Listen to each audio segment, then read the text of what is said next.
السلام عليكم ورحمة الله وبركاته.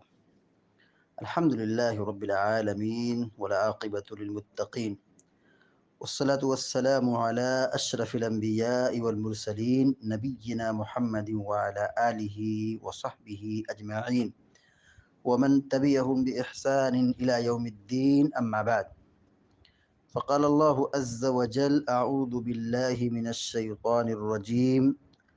ربنا لا تزغ قلوبنا بعد إذ هديتنا وهب لنا من لدنك رحمة إنك أنت الوهاب۔ سورہ آل عمران کی آیت نمبر 8 ابھی آپ کے سامنے تلاوت کی گئی ہے۔ اللہ تبارک و تعالیٰ فرماتا ہے: ربنا لا تزغ قلوبنا، اے ہمارے رب تو ہمارے دل کو ٹیڑھا نہ کر، بعد اذ ہدیتنا، ہدایت دینے کے بعد، ہمیں ہدایت دینے کے بعد، ایمان اور اسلام کی توفیق ملنے کے بعد تو ہمیں گمراہ مت کر، انحراف میں مبتلا نہ کر، یعنی سیدھے راستے پر چلا۔ وَهَبْ لَنَا مِن لَّدُنْكَ رَحْمَةً، اور تو ہمیں اپنے پاس سے رحمت عطا کر، إِنَّكَ أَنْتَ الْوَهَّابُ، بے شک تو بہت ہی عطا کرنے والا ہے۔ یہاں پر اہل ایمان کی دعاؤں کا ذکر ہے کہ جو لوگ علم والے ہیں، ایمان والے ہیں، عقل والے ہیں، اور جن کو ہدایت کی توفیق حاصل ہوئی ہے، وہ یہ دعا کرتے ہیں کہ ہمیں ہدایت پر باقی رکھنا، گمراہی سے بچانا، دل کے فساد سے بچانا، کیونکہ دل بگڑ گیا، دل میں انحراف آ گیا تو پھر آدمی گمراہ ہو جاتا ہے، ہدایت سے محروم ہو جاتا ہے۔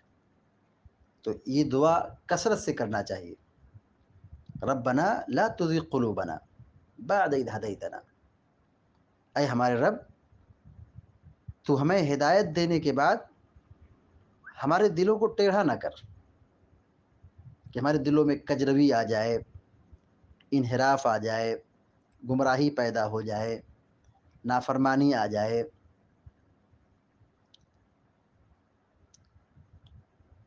بندے مومن سب سے زیادہ جس چیز کی دعا کرتا ہے وہ یہ ہدایت ہے، وہ ہدایت کی دعا ہے۔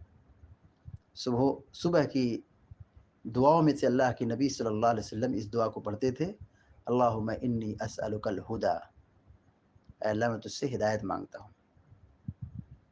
ہدایت کی فکر سب سے زیادہ ہونی چاہیے۔ جو ہدایت یافتہ ہے وہ بھی، ایسا نہیں کہ یہ گمراہ لوگ مانگیں ہمیں ہدایت دے، جو ہدایت پر ہیں، ایمان پر ہیں، اسلام پر ہیں، ان کی ذمہ داری ہے کہ وہ اللہ تعالیٰ سے کثرت سے ہدایت کا سوال کریں۔ بندہ مومن ہر نماز کی ہر رکعت میں یہ دعا پڑھتا ہے: اہدنا الصراط المستقیم۔ جب تک یہ سورہ فاتحہ نہ پڑھے اس کی نماز نہیں ہوتی۔ تو ہمیں صراط مستقیم پر چلا۔ صراط مستقیم کیا ہے؟ ہدایت کا راستہ ہے، جنت کا راستہ ہے، ایمان اور توحید کا راستہ ہے۔ تو ربنا لا تزغ قلوبنا، تو ہمارے دلوں کو ہدایت کے بعد ٹیڑھا نہ کر، یعنی ہم ہدایت پر رہیں، صراط مستقیم پر رہیں۔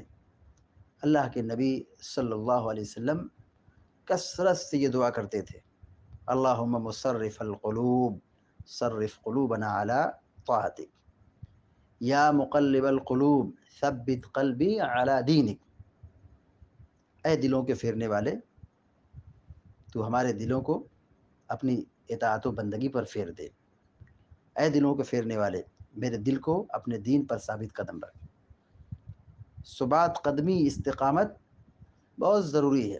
بندہ بسا اوقات جذبات میں، شروعات میں خوب نیک کام کرتا ہے،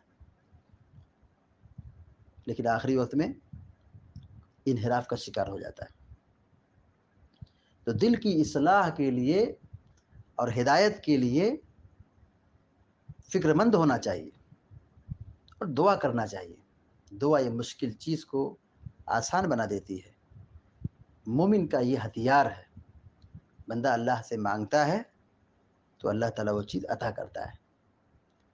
بندہ جس چیز کی طلب زیادہ کرتا ہے اللہ تعالیٰ اس کو وہ چیز عطا کرتا ہے. تو مومن کو سب سے زیادہ فکر ہدایت کی ہوتی ہے. تو جو اہل ایمان ہیں، علم والے ہیں، تقوی والے ہیں، تو وہ اللہ تعالیٰ سے مانگتے ہیں ہدایت، تو اللہ تعالیٰ انہیں ہدایت پر باقی رکھتا ہے.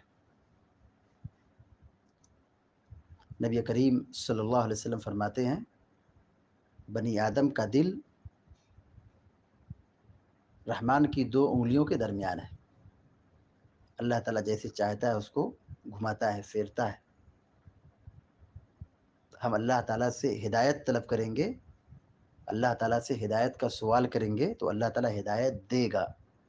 توفیق ان کو ملتی ہے جو اس کی فکر کرتے ہیں، جو لاابالی قسم کے ہیں، جنہیں کسی چیز کی کسی کا کوئی مطلب ہی نہیں ہے، بس کھا رہے، پی رہے، سو رہے، جاگ رہے ہیں، جانوروں کی طرح زندگی گزار رہے ہیں. تو ایسے لاابالی قسم کے لوگوں کو ہدایت نہیں ملتی ہے.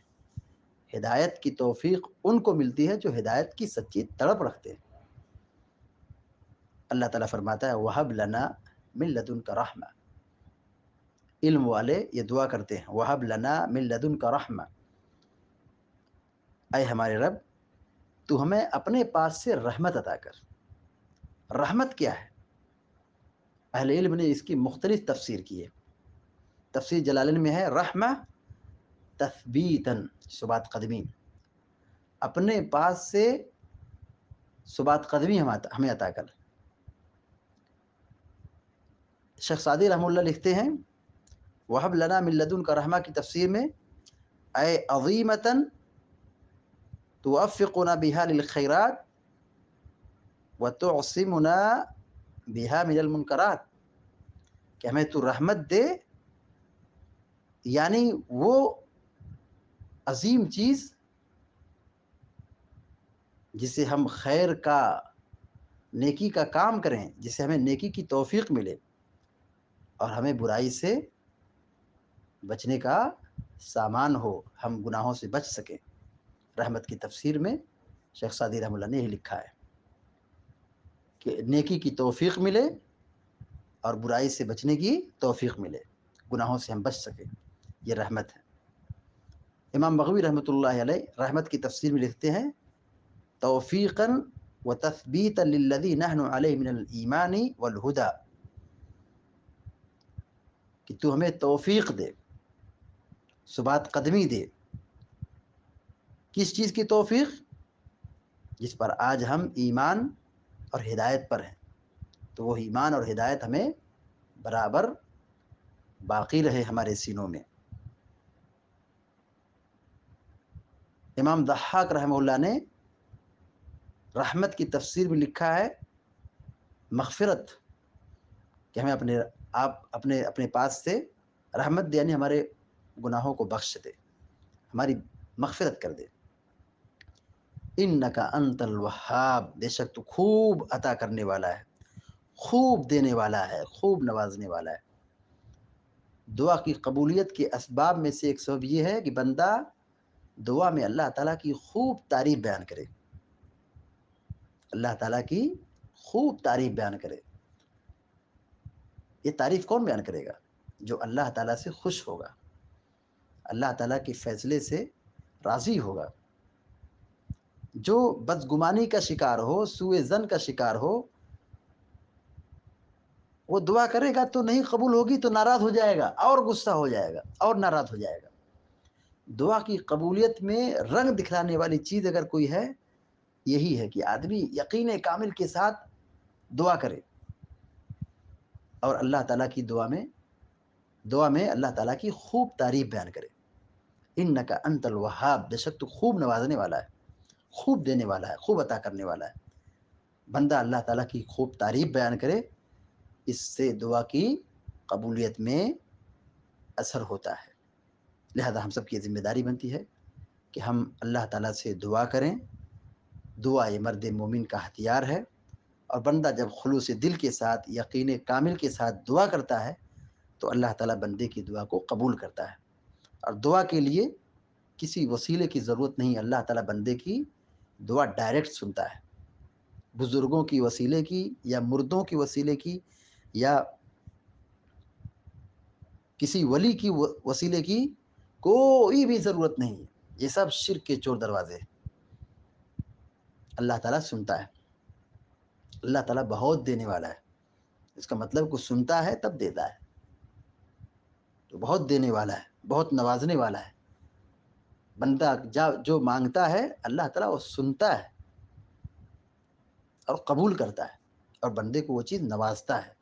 بس شرط یہ کہ بندہ دعا کو دعا کے طریقے سے مانگے. اللہ تعالیٰ سے دعا ہے کہ اللہ تعالیٰ ہم سب کو آپ سب کو ہدایت پر قائم رکھے, صراط مستقیم پر چلائے, اور ہر قسم کی گمراہی سے, انحراف سے, کجروی سے ہم سب کی حفاظت فرمائے. آمین یا رب العالمین. وصلی اللہ علی نبینا محمد وسلم تسلیما کثیرا. والسلام علیکم ورحمۃ اللہ وبرکاتہ.